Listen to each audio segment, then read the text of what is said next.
बिस्मिल्लाहिर्रहमानिर्रहीम। BS Urdu 4th semester. पतरस बुखारी का लिखा हुआ मजमून मुरीदपुर के ऊपर बात होगी आज। सबसे पहले हम देखेंगे पतरस बुखारी, जो कि 1898 को पेशावर में पैदा हुए। आपके वालिद सैयद असदुल्ला शाह बुखारी पेशावर में एक वकील के मुंशी थे। इब्तदाई तालीम पेशावर ही से हासिल की। उसके बाद गवर्नमेंट कॉलेज लाहौर में दाखिल हो गए और एजाज़ी नंबरों के साथ MA पास किया। तालिब इल्मी के ज़माने में ही उन्हें शेर व अदब से गहरी दिलचस्पी थी और गवर्नमेंट कॉलेज के मैगज़ीन रावी के एडिटर रहे। MA करने के बाद आप इंग्लिस्तान चले गए और कैम्ब्रिज यूनिवर्सिटी से अंग्रेज़ी अदब में डिग्री हासिल की। वहाँ के असातिज़ा की राय ये थी कि बुखारी का इल्म इस कदर फराख और वसी व बसीत है कि एक अंग्रेज़ के लिए इतना इल्म इस उम्र में रखना कमो बेश नामुमकिन है। वतन वापस आने के बाद सेंट्रल ट्रेनिंग कॉलेज, फिर गवर्नमेंट कॉलेज में अंग्रेज़ी अदबियात के उस प्रोफेसर मुकर्रर हुए। 1937 में जब ऑल इंडिया रेडियो का महकमा कायम हुआ तो आप उससे मुंसलिक हो गए और 7 बरस तक डायरेक्टर की हैसियत से काम करते रहे। क़याम पाकिस्तान के बाद आप लाहौर आ गए और गवर्नमेंट कॉलेज के प्रिंसिपल मुकर्रर हुए और 1950 में आपको अक़वाम मुत्तहिदा में पाकिस्तान का मुस्तकिल नुमाइंदा बनाकर भेजा गया। इस ओहदे पर 1954 तक फायज रहे। अब देखते हैं कि पतरस बुखारी उर्दू और अंग्रेज़ी दोनों ज़ुबानों के कादरुल कलाम, इंशा परदाज, बुलंद पाया नुकात, कामयाब अदीब थे। लेकिन अपने मज़ाहिया मज़ामीन का मजमुआ पतरस के मज़ामीन की बदौलत उनका शुमार उर्दू के मुमताज़ तरीन मज़ाह निगारों में होता है।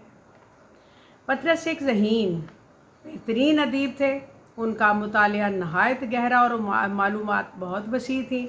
अगरचे फ़राइज़ मनसबी की मसरूफ़ियात ने उन्हें शेर व अदब की खिदमत के लिए कभी ख़ास मौका ना दिया, लेकिन जो भी उन्होंने लिखा, जिस तरह से भी उनको तवज्जो करने का मौका मिला, और अगरचे कम लिखा लेकिन आला मेयार का लिखा। मिज़ाज क्या है? यह ज़िंदगी की नाहमवारियों के उस हमदर्दाना शऊर का नाम है जिसका फ़नकाराना इजहार होता है। बरगुसां का कहना है कि मज़ाह की जो अपील है बराह रास्त ज़हानत से होती है। मज़ाह ज़राफ़त क्या है?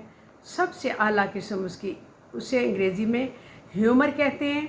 मज़ाह निगार पहले अपने ऊपर हंसने की कैफियत तारी करता है, फिर दूसरों की कमज़ोरी पर हंसना शुरू करता है। हकीकी मानों में ज़राफ़त और मज़ाह के पीछे दर्दमंदी का जज्बा होता है, और ये जो वरना ऊंचे दर्जे की जो ज़राफ़त है वो हो ही नहीं सकती। पतरस ने इस लिहाज से खालस मज़ाह का मयार कायम किया और मज़ाह निगारी को तमस्खुर और तंज़ का निशाना हरगिज़ नहीं बनने दिया। तंज़ के निश्तर को कम करने के लिए वो खुद पर भी हंसते थे। मसलन सवेरे जो आँख मेरी खुली, मैं एक मियाँ हूँ, मुरीदपुर का पीर, मरहूम की याद में वगैरह। इसमें उन्होंने मुख्तलिफ़ तरीके से मज़ाक पेश किया, किसी दूसरे का मजाक नहीं उड़ाया। यही खूबियाँ पतरस की मज़ामीन, उनकी ज़ुबान सादा, नहायत आसान और बिल्कुल सफाई और इख्तिसार मुहावरात का बरजस्ता इस्तेमाल के साथ शगुफ्तगी लिए हुए हैं। रवानी उनके यहाँ, दिलकशी उनके यहाँ, साहिब तर्स मदद देती, उनको बनाने में मदद देती है। उनकी शगुफ्तगी ने मामूली बातों में भी जान डाल दी और इनके मज़ामीन का जो मजमुआ है वो 11 सारे मज़ामीन है, लेकिन एक से एक बढ़ के। उनके हुस्न बयान में ऐसी सादगी होती है कि मालूम होता है कि वो अपने कारी से बेतकल्लुफ़ बातें कर रहे हैं। देखिए मज़ामीन का जो दिबाचा है उसमें क्या लिखते हैं। कहते हैं कि अगर ये किताब आपको किसी ने मुफ्त भेजी है तो मुझ पर एहसान किया है, अगर आपने कहीं से चुराई है तो आपके ज़ौक़ की दाद देता हूँ, अपने पैसे से ख़रीदी है तो मुझे आपसे हमदर्दी है। यह दिबाचा पूरी किताब में सबसे ज़्यादा दिलचस्प है। अब देखते हैं मुरीदपुर का पीर। मुरीदपुर के पीर को मुरीदपुर से कोई ख़ास ताल्लुक़ न था, सिवाय इसके कि उनका ख़ानदान वहाँ रहता था और उनका भतीजा वहाँ उनका बहुत बड़ा शहदा बल्कि फ़ैन था और उनकी काबिलियत का बड़ा कायल था। अब कांग्रेस के जलसों का जब आगाज़ हुआ तो एक जलसा जो मुसन्निफ़ के घर के करीब था उसमें उन्होंने शिरकत की और जलसे में होने वाली एक एक तकरीर को गौर से सुना, क्योंकि उनके पास उस वक्त भी था, क्योंकि छुट्टियों का ज़माना था और कोई ख़ास काम उस वक्त नहीं था, लिहाजा वो जलसा उन्होंने पूरा अटेंड किया। कहते हैं कि दिन भर तो खुद ही लिखते हैं कि दिन भर तो जलसे में रहता, रात को घर आकर उस दिन की कार्रवाई मुख्तसर हालात लिख कर अपने भतीजे को मुरीदपुर भेज देता। चचा का ख़त पाकर बच्चा बड़ा खुश होता और इज़्ज़त व एहतराम से पढ़ता, बल्कि दोस्तों को सुनाता, अखबार के एजेंटों की दुकान पर जाकर खूब बढ़ा चढ़ा कर किस्से सुनाता। फिर मुकामी अखबार एक छपता था, उसके एडिटर के हवाले कर दिया उसने मेरे खतूत, जिसने तमाम खतूत और हालात को इज़्ज़त व एहतराम से अखबार में छाप दिया। उस अखबार का नाम मुरीदपुर गज़ट था, जो माली मुश्किलात के बायस ज़्यादा देर ना चला, बल्कि बहुत जल्द ही बंद हो गया। उसकी मुकम्मल फ़ाइल भी नहीं थी। बहरहाल इस तमाम कार्रवाई का असर ये हुआ कि मुरीदपुर में मुझे मेरी इजाज़त, मेरे इल्म के बगैर मुझे लोग कौमी लीडर समझने लगे। एक दो शायरों ने मुझ पर नज़में भी लिख डाली जो मुरीदपुर गज़ट में छपती रहीं, और मैं अपनी इज़्ज़त अफजाई के बारे में बेखबर था कि मेरे भतीजे ने मेरे चंद खतूत छपवा कर मेरे हमवतनों में दिल में मेरी इस कदर इज़्ज़त बढ़ा दी थी कि मेरे जैसा खामोश रहने वाला इंसान उस शहर का लीडर बन चुका था। जब जलसों का मौसम निकल आया, जब लोगों के पास एक मेज़ और एक पेन और एक कुर्सी आ जाती तो लोग जलसे शुरू कर देते। कांग्रेस का ज़माना था। चुनाचे कहते हैं कि वो मुरीदपुर से अंजुमन नौजवानान हिंद ने मेरे नाम एक दावतनामा भेजा कि मुरीदपुर के लोग आपके दीदार के मुंतज़िर हैं, आपके पाकीज़ा ख़यालात से मुस्तफ़ीद होने को बेताब हैं। माना कि आपकी ज़ात बाबरकात की मुल्क को अज़ हद ज़रूरत है, लेकिन दावतनामा वतन का जो हक़ है वो ज़्यादा है। आप इधर आकर हिंदू मुस्लिम इत्तेहाद की तलकीन करें। दावतनामा के बाद 3-4 बार यही तकाज़ा दोहराया गया कि मैं मुरीदपुर आऊँ और जलसा से खिताब करूँ और आवाम को हिंदू मुस्लिम इत्तेहाद के मौजू पर तकरीर करूँ और उनको इस पर कायल करूँ।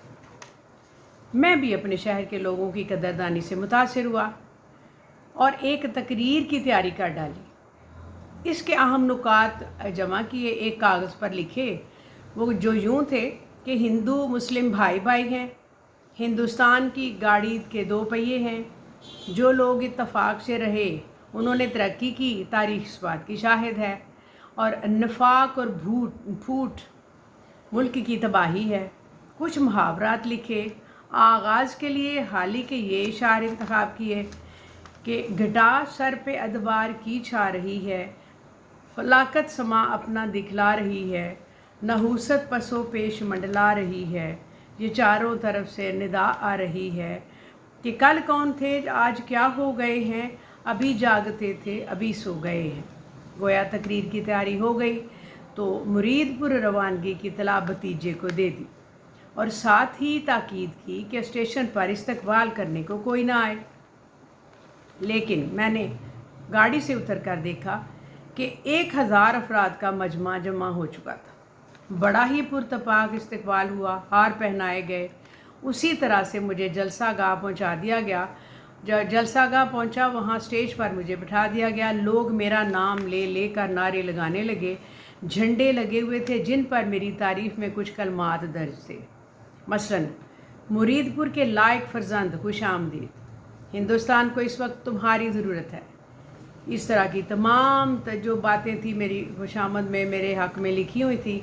और हज़रात, हिंदुस्तान के जिस बुलंद पाया लीडर को आज जलसे में तकरीर करने के लिए बुलाया गया है, ये शहर उस पर जितना भी फ़ख्र करेगा। मैं ये इब्तदाई तकरीरें मेरे सामने शुरू हो गई और जब मुझे तकरीर के लिए स्टेज पर डाइस पर बुलाया गया तो तकरीर वाला जो कागज़ था मेरी जेब में मुझे ना मिला और मुझे वो कलमात हरगिज़ याद ना आए जो आगाज़ में मुझे बोलना थे, जो दरमियान में बोलना थे, जो शेर पढ़ना था, जो आप अंदली में मिल कर करें आहोजारियाँ, तो हाय गुल पुकार मैं चिल्लाऊँ हाय दिल, ये शेर मैंने लिख रखा था, मुझे याद ना आया। और दरमियान में मुस्कुराना कहा था इख्तितामिया क्या था, लोगों को क्या क्या नसीहतें करनी थी, कुछ भी याद नहीं। बस मैं हड़बड़ा गया। बात आगे की पीछे, पीछे की आगे बोलना शुरू कर दी। बेरब्त मुहावरे और बेरब्त मिसालें दे दी। 2 बार आगाज़ कर बैठा। लोग मजमा में हंसने लगे और मैं स्टेज से उतरकर शर्मिंदगी में बाहर की तरफ भागा। लोग मेरे पीछे पीछे, मैं आगे आगे भागता गया, स्टेशन तक चला गया और जो सामने गाड़ी खड़ी नज़र आई उसमें घुस गया। फिर ज़िंदगी में दोबारा वापस ना आया। मुरीदपुर की किस्मत ना बदली थी ना बदली, ना अहले मुरीद ने कभी मुझे बुलाया और ना मैंने वहाँ आने की दोबारा कोशिश की। ये उसकी कहानी मुख्तसरन बयान की गई है, लेकिन मुरीदपुर का जो नहायत मजमून दिलचस्प है। और मुरीदपुर गज़ट की एडिटर का हुलिया उन्होंने खुद ही यूँ बयान किया था कि रंग गंदमी, गुफ्तगू फ़लसफ़ियाना, शक्ल से चोर मालूम होते हैं। किसी ने इनको अगर कोई कर्ज़ में या दिया, किसी को पता मालूम हो तो हमें इतला दें, खिलाफत कमेटी को इतला दी जाए कि वो कर्ज़ा मांग रहे हैं, तो कमेटी उसकी बिल्कुल भी उसके हक़ में उनके साथ नहीं देगी, हरगिज़ उनको ज़िम्मेदार नहीं होगी, उनको चंदा ना दिया जाए। मुरीदपुर का पीर इस हकीकत पर रोशनी डालता है कि तकरीर की सलाहियत याददाश्तों की शक्ल में जेब के अंदर नहीं दिमाग के अंदर होती। यह हकीकत उन्होंने इसमें बयान की हुई है। मजमून में उन्होंने किसी को तंज़ का निशाना नहीं बनाया, इसलिए वो उर्दू अदब में खालिस मज़ार निगारी के अलमबरदार है। वो मज़ार निगारी में सूरत वाक़या एक मुश्किल हरबा है जिसको वो इस्तेमाल करते हैं, क्योंकि फ़नकार की ज़रा सी शौरी कोशिश बना बनाया खेल बिगाड़ सकती है। इसीलिए वो कामयाब मज़ार निगार हैं। कारी से अपना रिश्ता नहीं तोड़ते और हर हरबे का इस्तेमाल खूबी और गैर शौरी तौर पर करते। ये मुरीदपुर के पीर का तबसरा था और आप इसको सुनिए और शेयर कीजिए और लिंक कीजिए और सब्सक्राइब कीजिए और मुझे अपने ख्यालात से ज़रूर नवाजिए। शुक्रिया। अस्सलाम वालेकुम।